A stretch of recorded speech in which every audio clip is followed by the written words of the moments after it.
I'm Kirk Harnack. On This Week in Radio Tech, it's Tom Ray, Chris Tarr, and Chris Tobin. We're talking ground zero broadcasting when the president shows up, crowdsourced news, troubleshooting expectations, and Translator Invasion. Here we go. Netcasts you love. From people you trust. This is Twit. Bandwidth for This Week in Radio Tech is brought to you by Cachefly at CACHEFLY.com.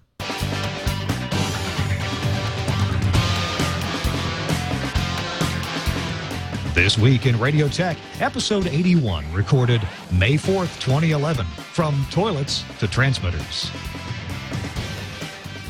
This Week in Radio Tech is brought to you by Netflix. Watch thousands of TV episodes and movies streamed to your PC, Mac, or television instantly.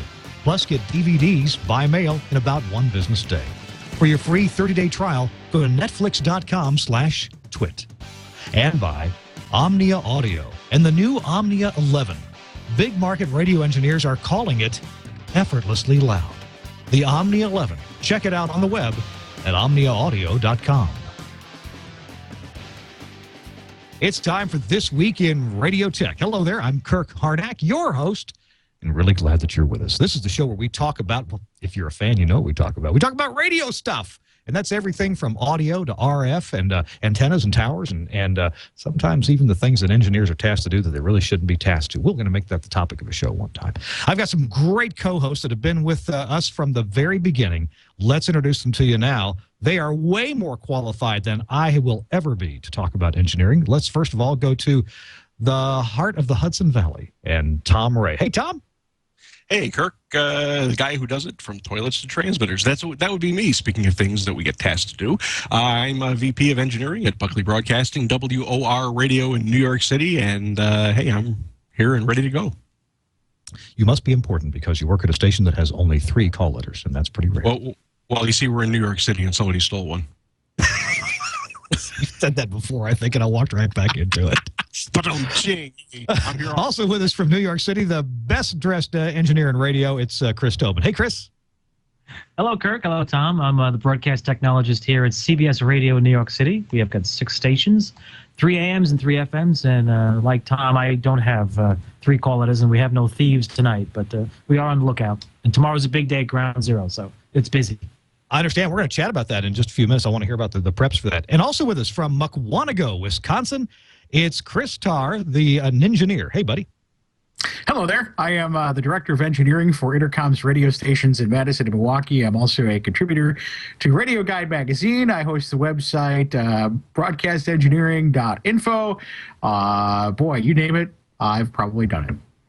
I've got a cast of characters for co-hosts here, and we're going to talk about some very interesting engineering topics here. We'll kind of be all over the map today, so if you don't like it, just wait 5 minutes. We'll talk about something that you do like after that, kind of like the weather in Oklahoma. If you don't like it, just wait 5 minutes. Hey, our show is brought to you by a couple of great sponsors today. It's Netflix. Yes, you can get all kinds of streaming movies and DVD deliveries. In fact, I've got one right here. It came in the mail. We're going to open this up later on in the show, see what it was. I have no idea. You really want to do that live? Could be a Care Bears movie for my kid. I don't know. Also brought to you, the show's brought to you by Omnia Audio, also my employer. They're homed in the Now catalog. We'll talk more about that a little bit later on. All right, let's talk. We got a topical thing coming up. It is going on. We're recording the show on Wednesday, May the 4th, 2011, and tomorrow, Thursday, May the 5th, President Barack Obama is going to be appearing in New York City at Ground Zero. And I think there's probably going to be some radio and TV coverage of that event, as there usually is wherever the president goes. Well, this is an interesting opportunity. WOR studios are where, Tom? We are about a block and a half to the south of Ground Zero. You look out the window in the production area, and there's Ground Zero. We actually don't see much of the hole anymore because there's the building is now up to about 52 or 55 stories. But that's where we are. It's going to be a royal pain in the rear end to get into the office tomorrow, and it's going to be a pain just to get around the area until he's out of there. And Chris Tobin, I'm Chris Tobin's partner in crime for things like this, because if Chris needs window space, he comes down and knocks on my door. Yes, I do. And actually, we won't be using a window space tomorrow because it turns out that the press coverage is going to be in a different location. So your window vantage point for our radio mics or wireless mics will not work. So we're going to be using 4G modems with the Comrex access, and we'll see how that goes in a festive, crazy, not festive, but I should say a crazy environment of wireless activity at Ground Zero. Well, you know, it's interesting you say that because we're going to do that with our news director, too. We've got a 4G modem and the access, and we're going to send them down and see what happens. Yeah, it's been working well in a couple other locations, so I don't see why not. So it should be fun. Thursday, May 4th, would be a great day to exercise your Spectrum Analyzer. Actually, May 5th, but yes, May 5th. See what's coming out of the pit, you know. It's going to be wall-to-wall RF down there.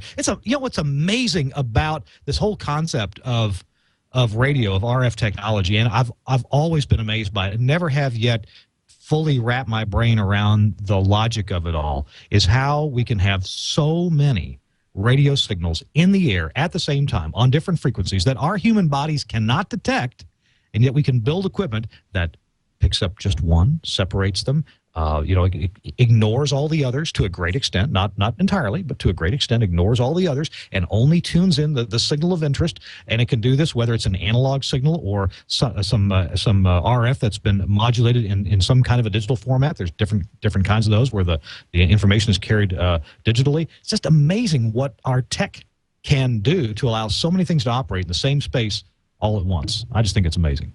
But, you know, Kirk, what's even more amazing is down in the city there with the amount of press that'll be there. Yes, there's a lot of coordinated frequencies in use, but there's a lot of stuff that'll just come out that'll be it's wild card stuff. It just comes out and nobody seems to step on each other. I mean, and if you do, everybody's, for the most part, a gentleman about it.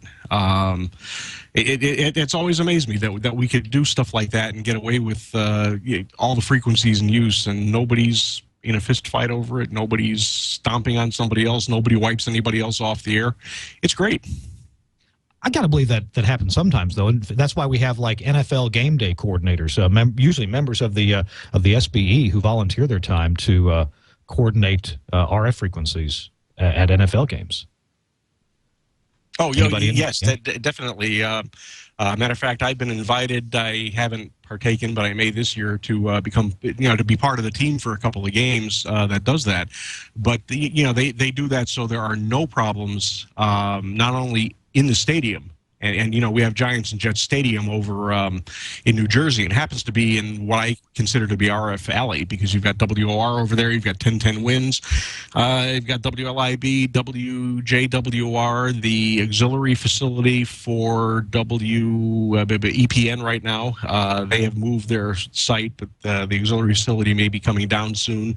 You've also got, there's 1330, there's 1280 over there. And we all have STLs, we all have RPUs, we all have something going on. So it's not only for the people in the stadium, it's also for the people outside the stadium to make sure none of us, get blown off of our STL frequencies, and conversely, to make sure we're not interfering with anybody else in there. And more importantly, it's to make sure you don't interfere with the quarterback's helmets, because they have radio receivers in the helmets. I've heard that there's also coordination that goes on for things like when a TV show like Wheel of Fortune goes on the road, and they're doing their show from some college arena or some not a stadium, but a big auditorium, some kind of concert hall. They go on the road. They have to have people there to coordinate the frequencies of, let's say, the wireless microphones, and to make sure that there's no interference coming in from the outside world, even something that is on purpose, malicious. They have to do everything they can to make sure that broadcast, that recording of that broadcast, goes off without a hitch for all the audio. Isn't that kind of a danger of using wireless, as you can get stepped on? If you have a wire, it's kind of hard to interfere with that maliciously unless you cut the wire. People do. Well, it was around Christmas time. We did a big a big remote broadcast with Channel 4 television here in New York City for the Salvation Army over at 30 Rock. You know, Channel 4 is house, and we coordinated with them. We went to them. We gave them our frequencies. They gave us theirs. We were pretty sure that everything was cool, and we were great. We went out. We tested. We were there a couple days in a row, and we tested all hours of the day and night. And come the day of the show, one of our wireless mics just got totally creamed because they had a problem over in Radio City Music Hall and turned something else on, and they didn't bother asking anybody using this frequency. They just turned it on. And all of a sudden we got the Rockettes or something coming through the receiver, and it was like, okay, can't use that mic. Not a problem. Chris, in a admittedly smaller market like you have there in Wisconsin, in Milwaukee, or in Madison, do you have similar fears or problems about people stepping on your frequencies that you're using for broadcasts? Not too much. You know, we only have a couple of events a year. We have Summerfest. We have a Milwaukee Mile, which is a NASCAR race. A couple other events. You know, probably 2 or 3 events a year where we really need frequency coordination. But again, you know, all the broadcasters are very cooperative in our market, and you know, I know oftentimes, you know, we have people coming into town, and you know, we won't be using our RPU frequencies, so you know, I'll put them in the pool for available frequencies and stuff. So it's a lot easier in a smaller market where you're not having all these huge events with, you know, all the media coming into town. But we do have 2 or 3 opportunities to really, you know, give our frequency coordination plans a workout. Okay, so there is actually some coordination, and you try to get the people who are coming into town to coordinate those things with you, so you don't step on each other. Speaking of, you know, I was talking about a while ago about the magic of RF and how all that works and how we can sort that out in terms of transmitters and receivers, even crowding into a single space. There's another topic that's kind of magical, and that's this world of PPM, the personal people meter, from the folks at Arbitron developed or are putting out this technology in biggest markets first, and then going smaller and smaller markets. It's here in Nashville, for example, market number 40-something, 44 or so in the U.S. I understand, according to a story in Radio World, that the FCC has officially ended their inquiry into PPM. There was some kerfuffle about whether PPM accurately measures some formats. And, for example, the National Association of Black-Owned Broadcasters, the Spanish Radio Association, Minority Media and Telecom Council, American Hispanic Advertising Association, and some others like Border Media Partners, Entravision, they were all part of a coalition that's been critical of the methodology of PPM. Hey, in New York, Tom, Chris, can you comment on this kerfuffle and how it got resolved? I'm not quite sure how it got resolved, but I can. There we go. I can tell you. I've got actually 2 questions and then 1 quick comment. The first question is, what business is it of the FCC's to regulate PPM? Number 2. My feeling is PPM is going to be a lot more accurate from the very simple standpoint. You're not relying on somebody to write down on a piece of paper what station they were listening to. And in the case of when they turned PPM on in New York, WOR's rating stayed the same. So, you know, I would say it's pretty accurate. But I base my statement on that from when I first started in broadcasting many years ago. The market I worked in, we had a daytimer. That, you know, when winter comes, the daytime station in December was off the air at 4:45, 4:30 in the afternoon. Yeah. Yet they somehow came in number 1 in the ratings, 7 to midnight. Yeah. So tell me how accurate that is.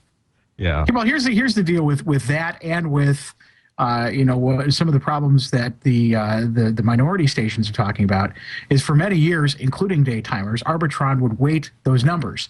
So, for example, if you're a daytimer, they would take your daytime numbers, and then when you were off the air, average those out and almost give you a 24-hour number based on an average of your daytime numbers. So, you know, AM daytimers, I remember a station I worked at where they actually could have gone and turned on a night signal, but realized that it would just tank the ratings during the day because of the way that it's weighted. So you've got that. But they did the same thing with minority formatted stations, is a lot of times the diary entries would be weighted in their favor because of the way that the distribution system worked. Now, I don't know this for certain, but I think part of the kerfluffle was that weighting went away. And, you know, that did affect, well, it didn't affect a lot of the big stations that remained, you know, fairly close with the numbers. It did affect those stations that were previously weighted.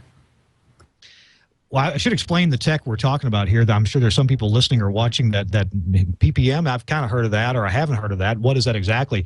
PPM, personal people meter technology, is this really interesting tech where radio stations get these encoders that encode. What's the best way to say it? Well, they're inaudible because of audio masking. That they encode signals that you can't hear. It's kind of like they call their technology watermarking. Watermarking, that's the word. Okay. So the normal human can't hear these tones or sounds because they're masked to the human ear by the regular audio that is being transmitted. This is actually a pretty well-known effect, and it's used greatly with psychoacoustic encoding like MPEG-2, MPEG-3, AAC, those kind of things. So those technologies use the same effect to code fewer bits. Well, in this case, Arbitron's PPM encoders are putting watermarking sounds just under the level of perceptibility, and they survive very well through audio processing, through somewhat poor reception. And so the Arbitron then sends out to listeners, to some group of people who normally would have received a survey, right, to write in. They get a little device that looks like a pager, and they wear this device, and so this device listens all the time to whatever the human who's carrying it is listening to. And if the human is carrying it is listening to the radio, well, this personal people meter is listening specifically for those watermarking sounds. And then it can detect, and it records, doesn't record the audio, but it records what that person was exposed to. Now, of course, it can't tell if the listening is active or passive. If you walk into a 7-Eleven store and they're playing a radio station, well, your personal people meter is going to note that you were exposed to that radio station. And they've encoded all kinds of different signals, TV audio and radio audio and cable TV, and I'm not sure what else, but as many things, if you want to be counted, and the whole reason to do this is so that your radio station, your broadcast facility, shows up in the ratings, and that means a lot more money to you if you show up well in the ratings in a big market than if you don't show up well in the ratings. In fact, a single rating point can cost you tens or hundreds of thousands of dollars in advertising here's revenue. The thing about the watermark, it's amazing how robust this signal is. I know in testing, they do a pretty thorough QA test before they go live in a market. And in one situation, I actually played the PPM signal coming off of my AM radio into a phone, and they were able to decode it for 3 solid minutes to pass the QA test, which is actually much more stringent than the meters would require. So even just holding a phone up to an AM radio, the PPM equipment can decode on the other end what station that it's listening to. That's really amazing. Let's see, I think we're under NDA. Won't say anything about that. There is an effect that some broadcasters have been worried about, and that is that the watermark cannot exist in the transmitted audio if there's no audio. So if you have a radio station that's, for example, playing Marcel Marceau's greatest hits, or if you have a news talk station where you don't have much background noise, you just have a single announcer, a single voice on the air with, if you're playing Paul Harvey, then you're going to have short periods of time where there's no watermarking. And that has been of concern to broadcasters who have that kind of programming, that have long spaces of no audio, because there will be no watermarking during those spaces. Also, if the audio that is present is not within a certain frequency range, that's where the watermarking takes place. There's a lot of considerations that went into the development of the Arbitron PPM system. There's got to be audio to mask the watermarking tones, and it's got to be within a range of roughly 1 kilohertz to 3 kilohertz. Below 1 kilohertz, some of the processing time to recognize those tones would become too long or too difficult for a small device to do. So that's just one of the many considerations that went into how PPM was developed and how it does work. Chris, is Chris Tobin back online with us or not? I'm here. Okay, so but you've got a number of stations that are doing PPM there in New York. What comments do you have about its robustness or about this controversy? Well, I agree with Tom. I'm sure I'm not alone, and Tom, we're not alone. There's no need for regulation of PPM by any government agency of any type. It just doesn't need to be. As far as robustness, Yeah, it's very robust. We've tested it under many conditions, and the telephone test is one of the popular ones that Arbitron likes to use. We have it on, let's see, 6 stations. Each station has an HD channel, HD 2 and 3. We have 4 web streams each.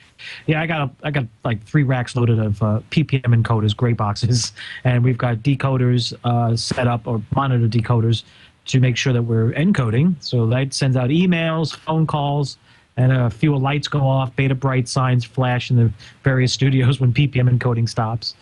But it works. It's real time.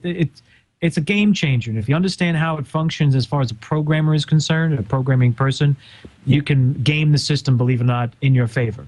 If you don't, Really? you'll... Oh, yes. Huh. I won't get into the specifics, but I've Oh, had the man, I want to hear a specific. What was a tactic you can do to increase your PPM rating? Well, just understand how the PPM functions, how the algorithm is used to base listenership, and then you'll understand exactly what you need to do with how many breaks you take, when you take the break, how long the break should be. And if you listen to some stations that have been smart about it, you'll notice a serious change in the way they program. You know, they've broken a lot of the traditional methods. And at a couple of the programming seminars at the RTNDA, talked to a couple of program directors, and it's very interesting, the ones who get it and how they've been able to maintain their numbers, the ratings. As Tom pointed out, his station, the talk format, they didn't see much of a change going downward. They maintained or may have increased their numbers. That's a great sign, because that means they've already got their formatics in place that complement PPM. But I know a lot of talk stations that, let's just say, were lazy, and when that PPM came online, and after the first series of reports, they had a scramble. So, you know, it's interesting. It's real time now. It's no longer the memory recall, which is... it was fun. That was easy to game that system. Write it down and tell a friend.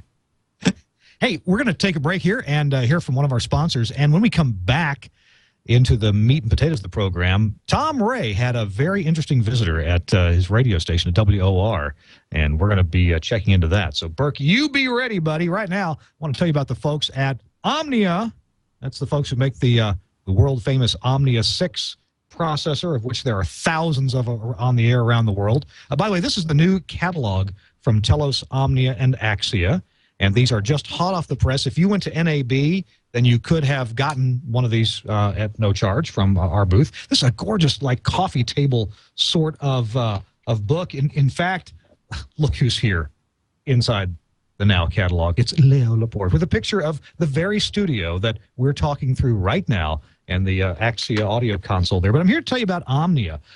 There's a big section here about Omnia, including the new Omnia 11 processor, the cool Omnia 9 processor with a feature list just as long as your arm. There's inside this catalog is also some articles, too. There's a lot of learning going on here. For example, Denny Sanders, who is a very famous, world-famous program director and disc jockey. You can find videos of him from the 70s on YouTube. He's got a good article here about how to talk to your program director about Omnia 11, or about audio processing in general. You can almost get one of these catalogs right now. You can go to the Omnia Audio website at omniaudio.com, and you can actually download a PDF of this whole catalog. Very soon we'll have a sign-up sheet on the omniaudio.com website, and you can request your own paper copy of it. It's a gorgeous, like I said, kind of like a coffee table book. Good thing to keep in your office. In fact, if you go to the website, omniaudio.com, you can find out about a lot of the processors, all the processors that Omnia makes. Did you know that Omnia has audio processing for web streaming? So if you do a web stream, this is a great way for you to get fantastic audio processing that processes your audio properly for a coded audio environment. There's for example, a software package called Omnia AXE, and this runs in Windows as a service, so it's pretty reliable. It's as reliable as the Windows machine is, and that's what, for example, I'm using on my radio stations for our audio processing and encoding. It's got it also includes encoding, so you can do MP3, AAC, lots of different flavors of AAC, including HEAAC V2. Something that Greg Oganowski, previous guest of ours talked about as being the codec to use, especially if you're streaming to mobile devices. Are you an AM station? Well, Omnia has AM processors as well. There's the AM version of the Omnia 1 processor. It is powerful. Don't let the price of, like, what is it, $3,295, don't let that fool you. It is a very powerful AM processor. So there's the Omnia 1. There's a whole series of Omnia 1s for AM, FM, for internet streaming, the multicast, and there's also a studio version.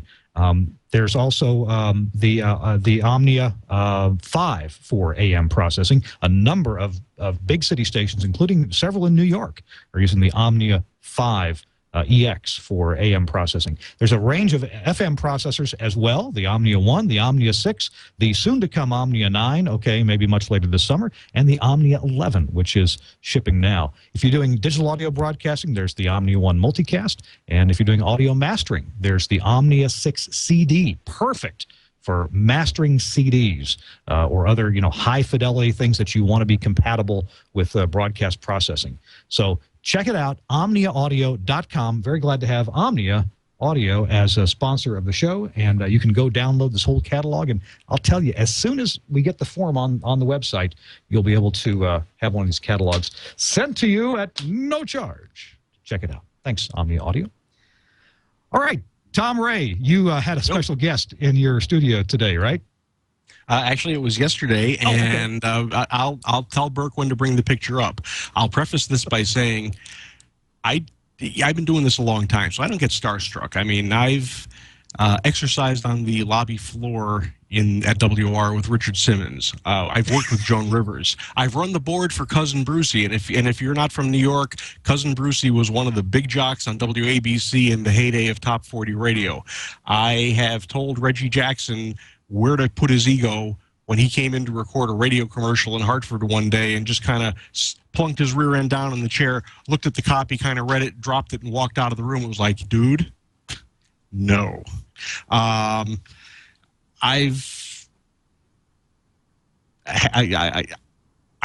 chatted with Donald Trump. I knew Howard Stern before he was the king of all media because he worked in Hartford. So I just don't get starstruck. But we had a guest come in yesterday, and it was funny because our program director, Scott Lakefield, same thing. He doesn't get starstruck. He poked his head in my office. He went, "Did you hear Betty White's coming in today?" I said, "Yeah, I heard Betty White's coming in today." He said, "Think we can get a picture?" "I don't know. Let's go talk to the producer." And we just kind of down to the studio, and we're sitting there like little kids. So go ahead, Burke, you can bring it up. That's Scott on the left. That's me on the right, and Betty in the middle. And what a lovely lady she is. She's a true pro. She's a true legend. They don't make them like her anymore, and it was very funny to watch her being interviewed by Joan Hamburg, because Joan would would compliment her and give her make a comment about something she did and give her a compliment, and she would blush and sit there and go, "Oh, Joan, thanks. You don't have to say that." And I think she honestly meant it and couldn't figure out what the fuss was about her. They don't make pros like that anymore. They really don't. But what's really cool, really cool, of course, I know who she is. I know her as Sue Ann Nivens from the Mary Tyler Moore Show. Oh, yeah. My kids know her as Rose Nyland from Golden Girls and from her appearance on Saturday Night Live last year. My mother and father enjoyed them. My grandmother enjoyed Betty White.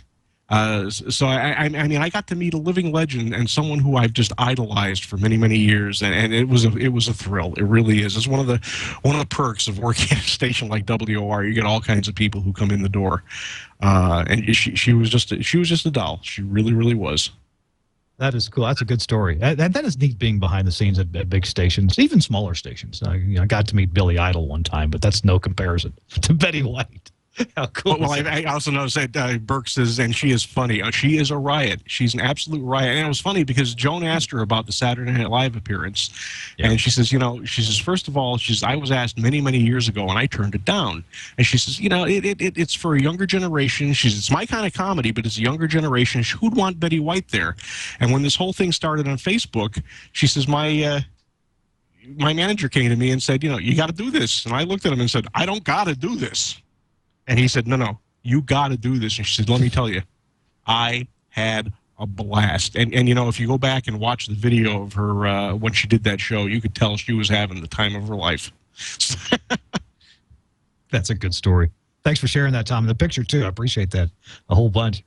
Hey, other celebrities in the news. Well, Osama bin Laden was in the news this week.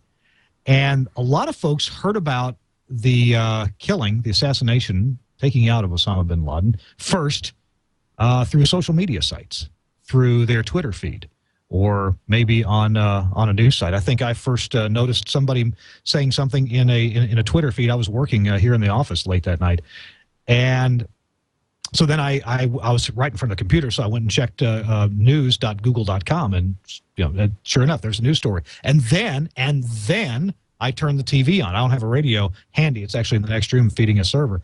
So that was the order for me: Twitter, web, TV. Now I stuck with the TV. That's where I heard all the gossip there. And so Chris Tarr and I were talking about this earlier today about Chris, didn't you call this crowdsourcing the news? Yeah, it really was. If you look at how it all went down, I heard about it first, like most people, on Twitter, and then of course the president delayed his presser, his speech, or whatever you want to call it, for almost an hour and a half after it was first announced. In that time, there was this huge information vacuum going on, and it's one of the things you and I were talking about this morning. Was some of the stuff was right, some of it was completely wrong. If you completely believed what was going on based on the social media, you would have figured that Osama bin Laden was killed by a missile a week ago, and they used his brain tissue for a DNA match with his sister.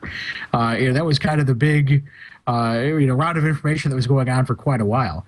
But yeah, it really got me to thinking about crowdsourcing with the news. This was really this first time that I can recall, really, other than we were talking about the stuff going on in Iran, but here in America, where news anchors were sitting there with their laptops open, following Twitter and Facebook to see what was going on, because there was such a vacuum of information, and they had all this time to fill, and everybody was coming out of the woodwork talking about it on Twitter. And I found it really fascinating, and I started to think of what can we do as engineers to kind of harness that power for our staff for delivery.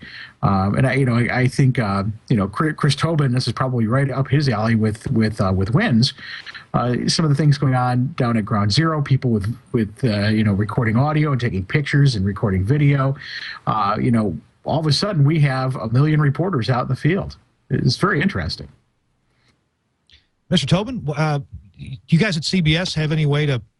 Are you incorporating ways to take information from the crowd, the listeners, from Twitter, or maybe some direct messages, and use those as supply lines into your news departments? We do have access to all the social media channels. We don't put them into the supply line until we've verified the facts. One of the problems we're experiencing in our business of journalism at 1010 WINS and CBS 880 is the credibility, as pointed out with what Chris was saying and yourself. You can have 500,000 people witnessing something because they're all in say Times Square or somewhere in the Red Square. But the problem is, how do you verify what it is that they're sending out unless you have a credited journalist on site to do the reporting? And that's where you get into trouble. So Sunday night, Monday morning, when the announcements were coming out about bin Laden and the situation taking place in Pakistan, yeah, we saw a lot of chatter. I'll use the phrase, a lot of social media chatter. And most of it was, from what we could tell, was inaccurate. So we had to rely on our credible sources. So, we keep an eye on it. We look at it, but we have to verify. Because if you can't verify and you report somebody is, say, dead, and they're not, that's it. You're done. You might as well just pack up your bags and go. Well, here's something I'd like to see somebody develop. I'm certainly not a software developer, so I couldn't do it. But for those of you in the chat room, if you're so inclined, you can steal my idea. But I was thinking about ways to kind of vet information. If you look on your Twitter feed or on your Facebook feed, there's a whole lot of noise there, as you were talking about. And I was thinking, one of the ways you could at least improve that is, for example, you could assign points to how much you trust or not trust that particular person with that kind of information, and you could build filters that way. And when things like this happen, the news from the more trustworthy sources are what show up on top and right in front of you. And I think in some cases that would have been very helpful, the other night when this was happening. But I think in the future we're going to see more and more of that with radio media, because we're all, especially radio has been very good about tying into social networking, and I think we're going to start trying to devise ways to use, even more so than we have been, to use that to our advantage. But, just to be able to separate some of the noise would have been a really good tool to have. And, that's really the only thing I think of is, there are some people that I trust that, to deliver me more accurate information to others, and to be able to say, okay, if this guy says something, I want to see that first. And, if it's something, with this person, that's down under the noise floor. There's some talk in the chat room, and certainly people bring this up frequently. Whenever we have a story like this, an occasion where now people who are on the scene with their cell phones or they're on their computers, and then they tweet something, like the guy who was live tweeting the invasion of Bin Laden's compound mansion, and didn't realize that he was doing that. We're going to have this debate about people saying, look, I trust Twitter more than I do the news services, more than the major networks. And I think, we all recognize that no matter if it's an individual tweeting or whether it's a major news network, an anchor or a reporter, there's the possibility of bias. There's a possibility of misinformation or of not really understanding what was going on. Four people see an auto accident, you're going to get 4 different stories about what happened. It seems to me that if you're a person that wants to read your Twitter feed, you subscribe to people who might be in the know about things going on, like the earthquake and tsunami in Japan, like the nuclear plant problems that they had there, like the elections that were so disputed in Iran. And just all this, anywhere there's strife, anywhere there's a news story going on, people are going to tweet about that. How much of what people tweet is really accurate? I'll bet some of it is very accurate, and some of it could be wholly inaccurate, and the same person could end up being guilty of both, tweeting things that are accurate and things that are opinion, or maybe he or she didn't actually see what was going on, heard about it, but tweeted it as if it was fact. And then you have the news anchors and reporters for major networks or even local TV stations. They've got, I think, a slightly additional responsibility. They're talking to a bunch of people all at once. Well, okay, you can argue that some people on Twitter are too, but there's a tradition of at least confirming sources and confirming a story before you go to air with it. Not always possible, not always done. So, Chris Tarr, you bring this idea of a trust factor for different people who are tweeting. Of course, that seems like a cool idea. How do you implement that for somebody who has never tweeted before, but they're on the scene of something that's newsworthy, that's just happened? How do you work through that? Well, that's the thing, is it can learn over time. It's funny, I'm having a conversation with Tom Baker in the chat room here, back and forth about that, and almost as he was mentioning, kind of a Reddit or dig for social media, and it can be several people, it can be yourself. I'm not sure if it's somebody new, how you'd rate that, how you rank it. And again, it's just a concept, but I think that those are problems that are fairly easily solved. But I just, again, the massive amounts of information I was seeing through Twitter, and some of these people, some of these news organizations were kind of just firing these talking about these Twitter entries as they were happening on the air. And I think in terms of even that, if we have a tool like that for people who are kind of, probably shouldn't be, but are using Twitter Live, that maybe help too. But just the sheer amount of data that I had to kind of mentally go, okay, this source I would trust, this source I'm sure is just getting bad information, and even a ranking system by many people. Maybe, if I trust you, Kirk, and you rated this guy high, it would show up high on my list because I trust you. There's many different ways you could do it, but I think it's going to be inevitable because there's just so much information out there, and the noise can get so loud as these events unfold that it's going to get to be real hard to sort it all out. want to ask Chris Tobin the next question, but I want to point out our friend in the chat room, Eric Adler, is just usually full of great ideas and good comments. And he points out that Eric says, I trust Twitter more than any one specific news service. Mind you, Twitter for me, this is Eric speaking, includes the people I follow, not just everybody, not asterisk, not a wild card. It's people that he knows and he follows. And I guess what I follow, I have no idea, maybe 30, 40, 50 people on Twitter. It's more than that.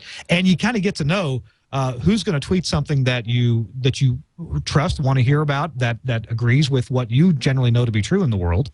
And then those who, that's a bunch of crap again. I'm going to quit following that person. I got to believe that as we move into more and more social media and more people have technology to make their sights and sounds and visions known, what they're seeing, what they're experiencing, that news organizations have got to adapt and change with that. Now, Chris, you said that, of course, you got your reporters and your newsrooms have access to all of these things. I got to believe that in the future, we're going to be developing tools like somebody mentioned, it may have been Eric actually, this USGS earthquake detection using Twitter as a primary or secondary source anyway, a proxy for earthquake detection. Chris, do you think we're going to come up with tools like that for newsrooms? Oh, absolutely. Absolutely. I believe we probably have them in place already in a non-software mode, but in human interaction on part of the social networking. But yeah, definitely. I mean, we have reporters. Oh, go ahead. Twitter has tools already based on keywords where you can automatically be informed if somebody mentions something anywhere through Twitter that has a keyword. So, you can do something similar to that now. For example, my wife and I were married in Galena, Illinois, and we went to Galena on our 10th anniversary a couple of years ago. And I tweeted that we were in Galena celebrating our 10th anniversary, and immediately got a tweet back from their Chamber of Commerce congratulating us and welcoming us to town. So, some of those tools exist already in terms of, I think what he's talking about with earthquake detection, in terms of, is there something in that noise that's important? Some of those tools already exist. Got you. I think we were going to move on to another topic shortly. I want to tell you about our other sponsor on This Week in Radio Tech, and that is Netflix. All right, guys, this is a group ad, so stand by with either your picks or comments. I think we're preaching to the choir here. Every co-host on this show is already a Netflix subscriber, right? Yep. Yes. Oh, yeah. Well, I want to tell you, this episode of This Week in Radio Tech is brought to you in part by Netflix. Now, they deliver movies directly to your home. If you haven't heard of Netflix or you're not using it, where have you been, really? This saves you time and money and hassle. It's even easier than stopping by the Red Box, if you know what I mean. You can instantly watch thousands of TV episodes and movies. I do it all the time. Had the little kid here in the office watching another episode of Caillou the other day, and he just loves it. These movies are streamed directly to your PC or your Mac, or streamed to your TV with a Netflix-ready device. Hey, in the master bedroom here at the Harnack house, we have a Roku box to watch Netflix and to watch episodes of Twitch shows as well. In the entertainment room, we've got an Apple TV, shows you Netflix just like that. And here in my office, I've got a Samsung TV that has the application, the Netflix app, built right into it. So just run an Ethernet connection to it, and bam, we're watching Netflix right here in the office. Plus, you can get DVDs by mail in about one business day. In fact, we're going to have a little unveiling here. This is my Netflix, came in the mail today. We're going to open it up. I have no idea. Are you sure you want to do that? Are you sure you want to do this on camera, Kirk? Oh, yeah. Most embarrassing thing it could be is a kid's movie. Let's see here. Right. Okay, we're going to open it up here. Let's see what it is. Nancy does not tell. There we go. It is The Aviator. From 2004 with, didn't have Leonardo DiCaprio in that movie? Yeah, he plays Howard Hughes. So there you go. Tell you what, I've been I've been doing the Doctor Who on Netflix. I believe it or not, up until a few weeks ago, had never seen the show, and I am now hooked. And I watch it. I've got Netflix on my iPad as well as on my TV downstairs and on my computer. So I'll be sitting there, taking a break at lunch, whipping out my iPad, watching Doctor Who. I am just hooked, and I stream it all the time on Netflix. It's great. Well, we got Lazy need a set. Netflix streaming pick of the week. Oh, by the way, of course, you can watch as many movies as you want anytime you want with the streaming service. Certainly, there are some movies that are not streaming that you need to get by DVD, like The Aviator. I couldn't get that one by streaming, so they're not all streaming. But we want to have a Netflix streaming pick of the week, and by popular demand, that pick is Haunted Honeymoon. Now, I've got the information right in front of me here. Does anybody else have it handy? No? With Dom DeLuise, Gilda Radner, and Gene Wilder, and Dom DeLuise. Where's the dress? You got it.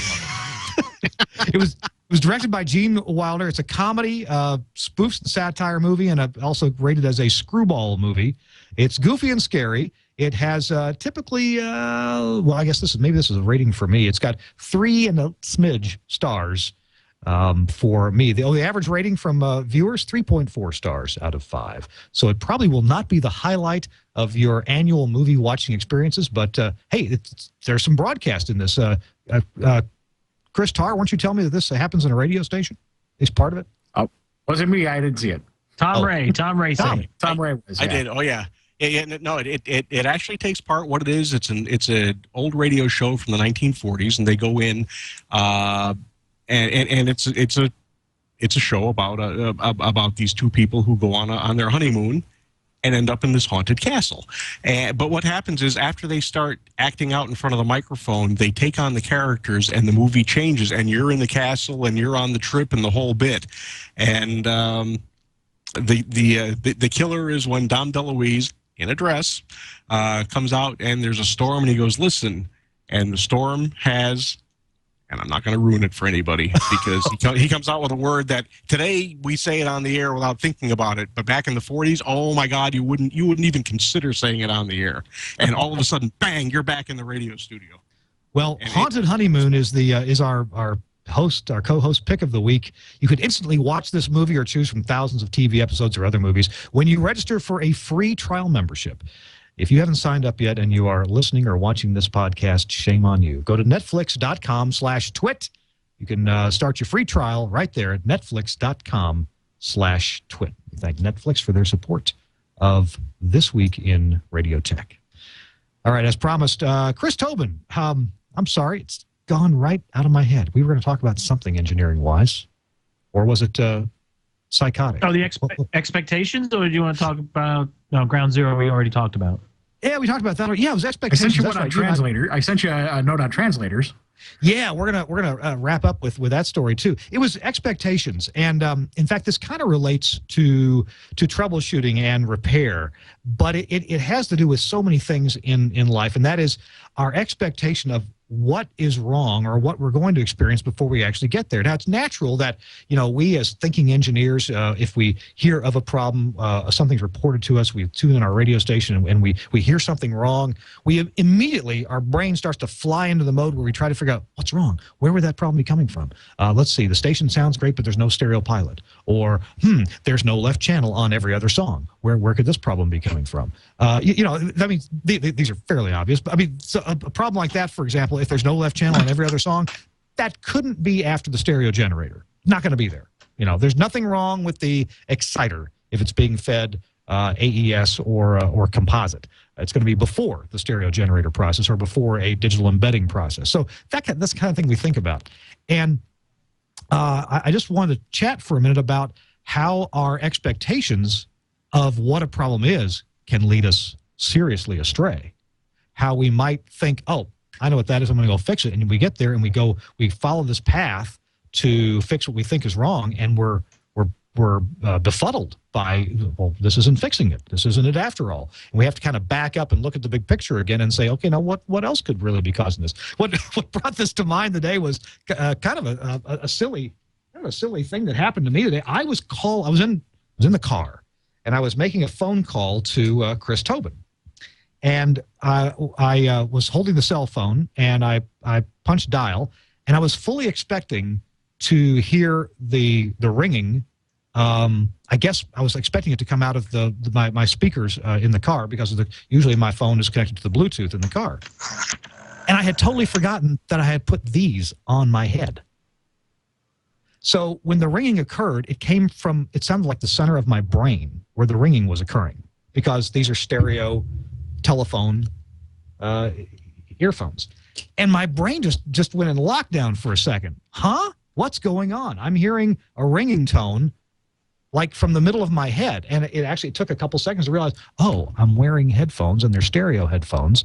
And that's why I'm hearing that from the middle of my head. Now, how does that relate to our expectations when we run to a transmitter site or go to a studio?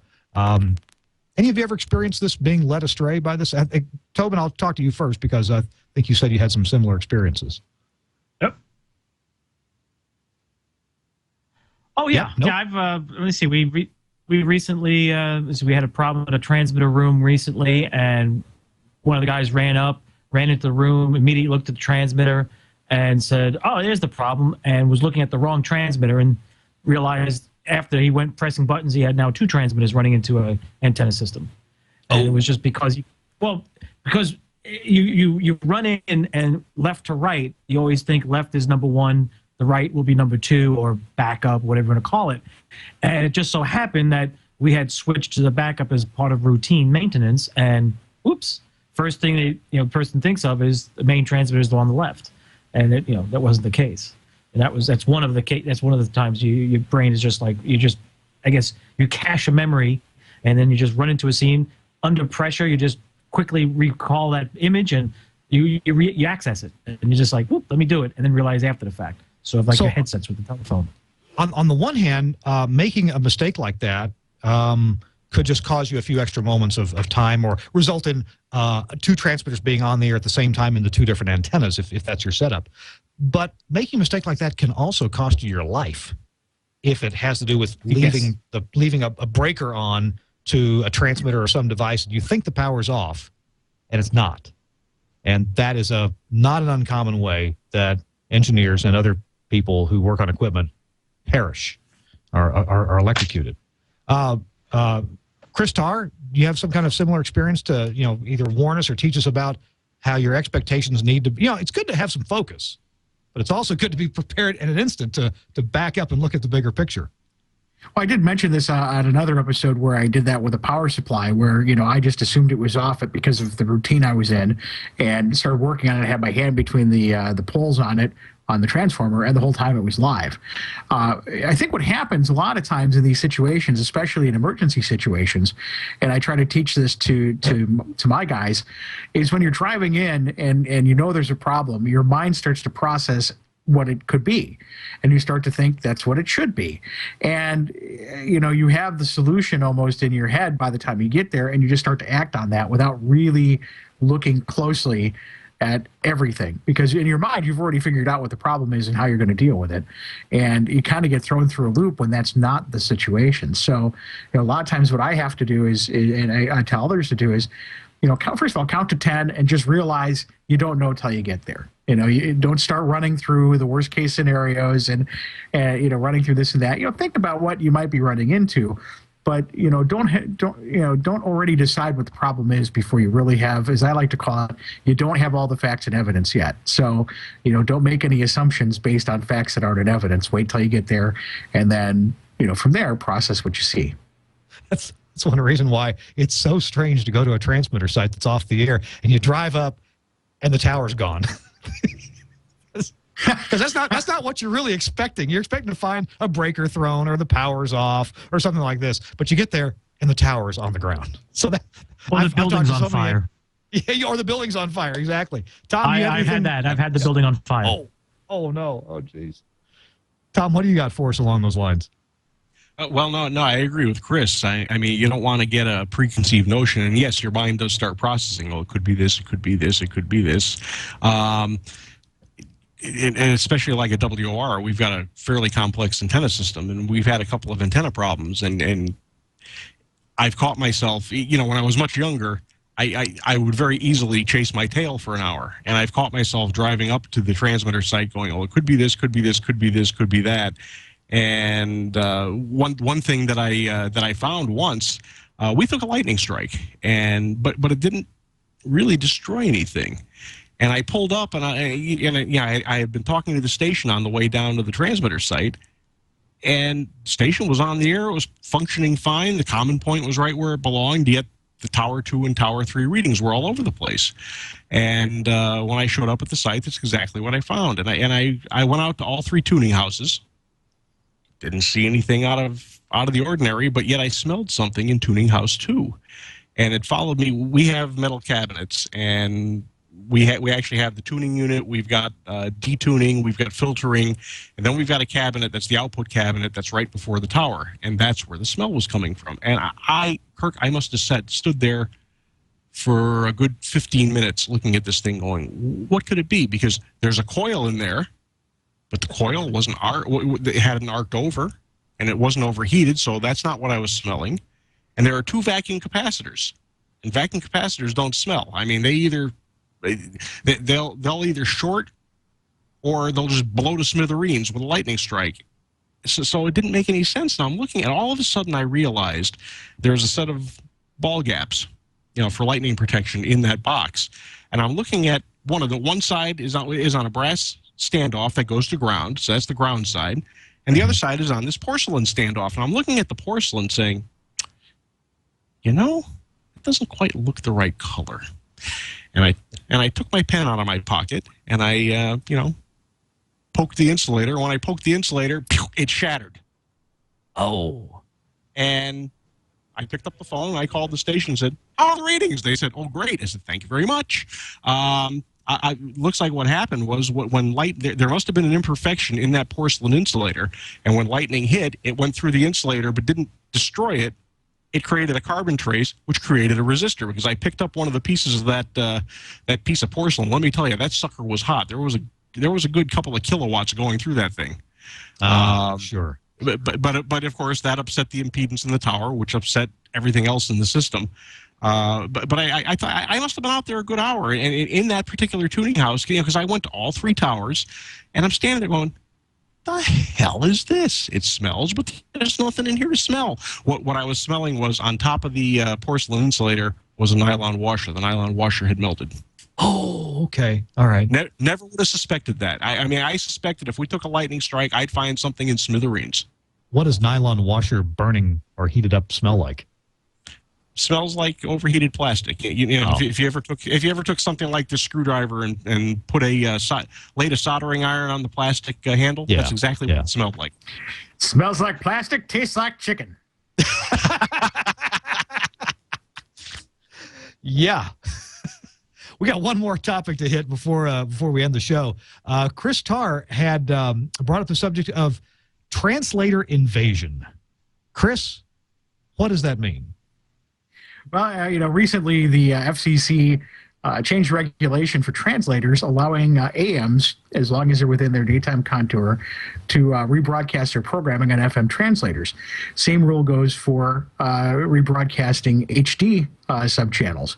So all of a sudden, there's been a run on these translators. Now, the rules for AMs specify that the translators have to already be built and that sort of thing. So there's a little bit more to that. But in a nutshell, that's the deal. And what we're finding now is almost kind of this gold rush with translators, where the stations are, picking up these translators and walking them in, from other parts of the area and walking them into the big city. Now, what's interesting about this is that in order for these translators to move, they have to do it in what are called with minor modifications. And the FCC defines minor modification of a translator of moving within its contour and only moving up or down by 3 channels on FM. So what's going on is, these companies are buying translator stations, which translators, by the way, are small up to 250 watt FM transmitters that essentially receive a signal and rebroadcast it. and they're not protected, and there's a whole lot of rules to that. But it's essentially it's a small power FM station that rebroadcasts another. But back to the moving thing, they go 40 miles away, buy a translator, and try to move it into the big city. Well, the FCC says to make these minor modifications, you have to file, and then there's at least a 45-day processing period, and then you can make the change. So what people are doing is they're buying the translator, they get the paperwork done, the FCC approves it, then you file this minor modification to move it the first step closer. So you move it the first step, you wait 45 days, FCC approves it, you move it, you build it, you file the changes with the FCC, and then immediately file another change to move it again, and you've got another 45 days to move. So you're seeing this almost slow march of these translators, and you can see it coming, starting almost a year ago, of moving towards these larger cities. And all of a sudden, there's kind of this spectrum grab of trying to shoehorn these small translators into major markets. And I just found it kind of fascinating because you see it all over the place, where these stations are moving in. And you're also seeing a few speculators who really have no interest in running these things, but they're the ones who hold them and are moving them into the big city in hopes of turning around and selling them for big profit to somebody who's interested. Now, up until a couple of years ago, before the AM ruling and the HD2 programming, these translators weren't real sought after. You'd usually hear religious programming on them, nonprofit programming on them that would relay satellite stations, things like that. But as soon as the rule changed, all of a sudden these translators became very valuable, and people are using them as almost a second radio station, or an additional radio station in the market. So it's just interesting to see that move coming in. That is interesting, and you're speaking about this like it's a bad thing, and I guess it's a rule that can be abused. I guess I'm not saying I'm not necessarily speaking of it as a bad thing. It can be, if it's done right, it's really not too harmful. It's just interesting how, the FCC treats these translators because, first of all, a real interesting rule with these translators is if anybody complains that you're interfering with a licensed service, even if, for example, it lands on a frequency, let's say you like a radio station on 98.1, but you use a big antenna and they come in from 200 miles away. If I were to put this translator on 98.1 and you can't hear your station anymore, I could complain to the FCC and have the translator shut down, even if this radio station wasn't on the air, it was on the air 200 miles away. But what I find interesting is just, first of all, the FCC, I guess what I'm kind of, I got leaves me scratching my head is the FCC's ruling where they're making you wait 45 days. I mean, it's all just this whole paperwork mess, and you're watching these translators slowly march up, closer and closer and closer in these, 45, 50, 60-day increments. And you just kind of wonder, at what point does the FCC say, okay, here's where you're starting, here's where you're finishing, file the paperwork, and make your one move. I mean, it's just kind of ridiculous how, this is working. Gotcha. Do you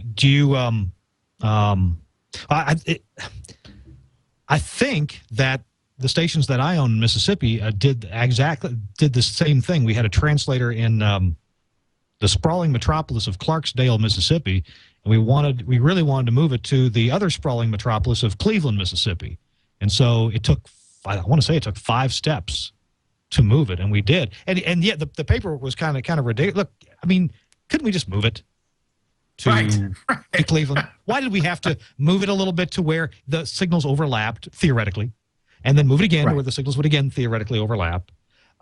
Is it true that people have moved a translator across a large body of water where they couldn't possibly have built a tower to put the antenna? I have not heard of that. It wouldn't surprise me, with some sort of waiver or something like that would happen. I'm involved in a situation now where we are doing that. We're moving across a body of water, but the contours just barely touch. So, that does work.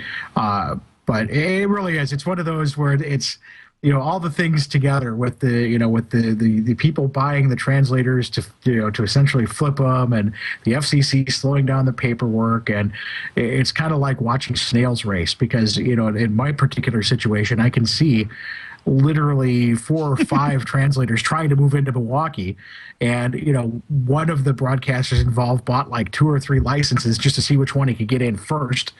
And he'll probably sell the other 2. So it's just like it's watching a snail race. It's just very fascinating to me, and I'm all for it as long as everybody plays by the rules. There's that's what they're for, but. It's just a real interesting dynamic because for so many years these translators were just throwaways. Some stations in rural areas would have translators just to get into markets that were underserved or like what you were doing. But all of a sudden now, these almost worthless translator licenses have become the new broadcast gold rush. Yeah. Well, I guess it's the only thing left since so many of the full power channels are all taken up, except for some very rural areas across the country, and then those are going at auction, sometimes for a whole lot more money than a person could afford to pay back. Hey guys, we are out of time. I know we could go on talking, but we're gonna have to put off anything else for the next episode of This Week in Radio Tech. I want to real quick thank our 2 sponsors, Netflix and Omnia Audio. Check out netflix.com/twit. and Omnia Audio at omniaaudio.com on the web. Thanks to my co-host, first of all, from the Hudson Valley of New York, Tom Ray. Thanks, Tom. Appreciate you being here. Thanks, Kirk. It's been a blast as always. See you next week. And Chris Tobin from his glorious office in Manhattan from CBS Radio. Thanks, Chris. I thought you were Mr. Technical. Nice. Oh, you're welcome, Kirk. Welcome. Oh, yeah, there was that subject. Oh, we got to talk about that next time. We're out of time this time. Keep your phone around. That one's got a dial on it. Is anybody really going to use that one with a dial? Oh, geez. And Chris Tarr from Muckwannego, Wisconsin. Thanks for being with us. A story Once about again, that. thanks for having me. Yeah, I know we got a lot more stories to go. Appreciate the guys in the chat room, guys, and maybe any women. I don't know. They go by some secretive names sometimes. So appreciate you guys being with us as well. We're going to go. We're going to catch you next week on This Week in Radio Tech. Bye-bye, everyone.